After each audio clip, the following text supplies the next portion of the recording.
गृहमन्त्री सुदन गुरुङमाथि लागेको गम्भीर आरोपपछि अन्ततः मन्त्री गुरुङ आफैले मौनता तोडेका छन्। जस्ताको तस्तै स्पष्टीकरण दिँदै उनले आरोप लगाउनेहरूलाई चुनौती दिएका छन्। मन्त्री गुरुङ भन्छन् 2 करोडभन्दा बढीको सम्पत्ति विवरण बुझाउने मान्छेले के 25 लाखको सेयर लुकाउँछ त? यो लुकाउने खेल होइन, वर्गीकरणको विषय मात्र हो। सेयर किन्नु अपराध हो र भन्दै उनले प्रश्न गरेका छन्।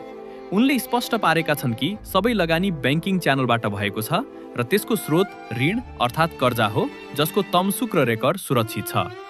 विवादित भनिएका व्यापारीसँगको साझेदारीबारे उनले भने एउटै कम्पनीमा हजारौं सेयर धनी हुन्छन्, के सेयर किन्नु नै सबैसँग साझेदारी गर्नु र अपराधी हुनु हो?